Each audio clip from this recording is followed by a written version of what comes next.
Speaking with Congresswoman Donna Edwards from Maryland, the 4th District, of course, running for re-election. But before we get to that, now I'm preparing in honor of Sean Hannity's softball interview of Christine O'Donnell.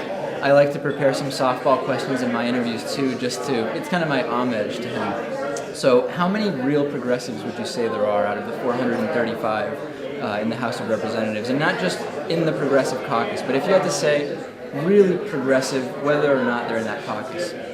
20, 30, 15? Yeah, I actually think real progressives, whether or not they're in the caucus, we probably number about 100. I actually think we number more than are in the Progressive Caucus. And, part of that is just the way people choose to identify themselves or not. But if you actually look at, sort of issue by issue, what people are most concerned about and their approach to issues, I bet it's about 100. And do you think that people overall have a sense that, my sense is from our listenership, if you asked that same question, people would not say 100. My audience, which ranges from conservative to liberal, do you think it's because there's some inclination to not say how progressive a liberal one is because of the association there is with the word now? Do you think it's because somebody may be very progressive but may not vote that way because of their constituents? I mean, why isn't that very clear when you ask people on the street or the phone calls we get? I don't know. I know that I made a decision years ago before I came into Congress that I was actually going to start owning liberal again and owning progressive, and I really have done that. And I keep encouraging more of us to do that, to take our language back, to take back who we are, because I think that when you ask who's on the side of working people, who's on the side of women, who's on the side of children, who's on the side of making sure that average Americans actually get a fair shot, it's progressives, it's liberals, and so I want to own it again. When you think about the Tea Party, I don't know about you, but the Tea Party is getting into my dreams, and I'm having nightmares of Christine O'Donnell in the Senate talking about masturbation or talking about witchcraft, and I wake up in a cold sweat. When you think about the Tea Party, do you think that it's becoming the new normal for conservatives in the United States? Are these three, Sharon Angle, Christine O'Donnell, and Rand Paul, exceptions to the rule that because of specific sentiment now have won primaries? What do you think? Well, if I weren't so, concerned, and I am and consumed with making sure that we retain a Democratic majority in the Congress, I'd be worried about Republicans because they ought to worry about themselves. I mean, the Republican Party has truly been taken over by the most right wing of who they are. And I don't think that they represent even the moderates or the conservatives in that party anymore. And so I got to say, I think Republicans ought to be shaken in their boots right now because they have been taken over by people who really are far afield from the kind of moderate and conservative Republicans that we've known. So you think that in terms of voters, the majority of voters are not really behind these three candidates that have made a lot of news, in part because of the things that they've been saying. You don't think that it's a reflection of the way that the voters in the Republican Party are actually going? I really don't, and I think what we're going to see as this election comes into its final days and people kind of do the reality check about what those guys want versus where we're taking the country in the direction that we're going in, they're going to conclude that the Tea Partiers who have won in some of their primary races really don't represent their interests, and we're going to find that they're going to be supporting Democratic candidates in some of these congressional districts in some of our states. And I'm excited about that because it means that we have the opportunity to continue to do things that make the most difference to working people. If a handful of these candidates, these very extreme candidates, do win, though, is it game over in a sense for anybody?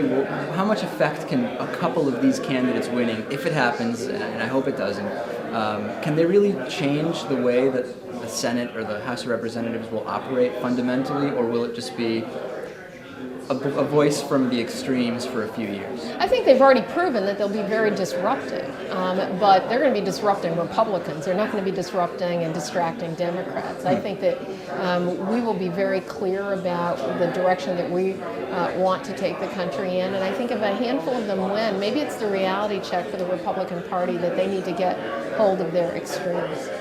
In terms of racism, my observation has been that in 2008 versus 2010, there's been a shift in that it's almost more acceptable now to be somewhat racist in your campaign. And what I mean by that is just looking at the kind of compendium of campaign ads, rhetoric at stump speeches, and specifically the punditry and the comments from pundits about races. It seems like the bar has been raised in terms of what is acceptable to say compared to in 2008. I don't know if you would disagree with me altogether. If you agree, I'd be curious to hear from you why that is. I don't know. It's something I've just been observing kind of trending. Well, I do think that we're in an environment in which, look, we have an African-American president, the first African-American president that we've had.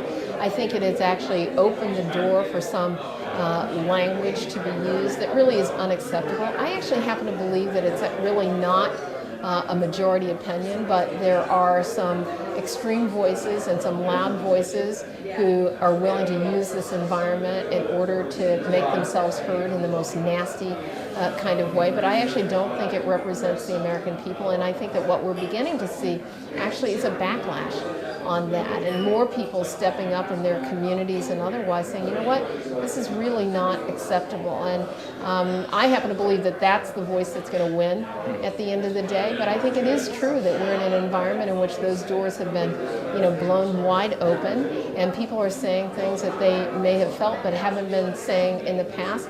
But I think these are very narrow opinions, and they don't represent the majority of the American people. And it's time for those of us who are in the majority to actually stand up and to call it when we see it, because then we call it out. And also, would you agree that even if they are minority voices, because of the way that the media will blow them up and how strongly represented some of these voices are in some of the bigger corporate media, is some of the responsibility on the media itself to identify some of these voices and statements and say, you know what, this 4 years ago would be considered racist and 2 years ago would be considered racist, so we're still going to consider it that way, as opposed to just kind of letting it roll off and moving on to, the next hurricane that's coming up, or whatever is up next on the newscast, in a sense. Well, I mean, one of the things that's really true is that those voices, even as they, crop up, whether or not the media steps up, the media may never actually step up when it comes to containing those voices because they're sensational, because people are looking, for news, but we can step up in our communities. And so we have a responsibility as Americans that goes beyond what the corporate media choose to cover or not. You've mentioned that in your particular congressional district, Barack Obama has about 95% support, which is very high.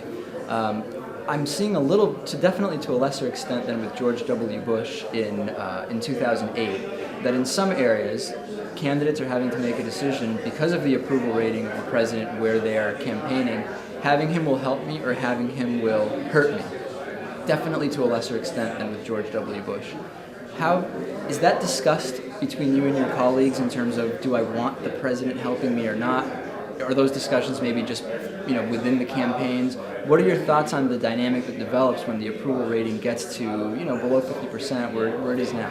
Well, every congressional district is different, right. But that's actually not different than it's ever been in American politics. I mean, people made a decision about whether they wanted or needed the president to campaign with them in 1994 when Bill Clinton was president. Right. People have always made those decisions, and that actually hasn't changed.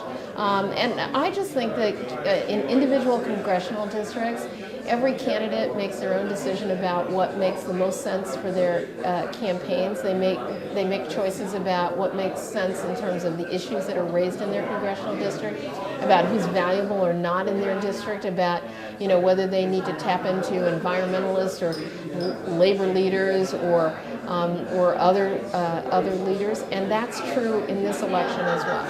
We've been speaking with Congresswoman Donna Edwards from the 4th Congressional District in Maryland. Thanks so much for talking to us. It's great to see you in our broadcast area. Thank you. It's good to be with you. Great.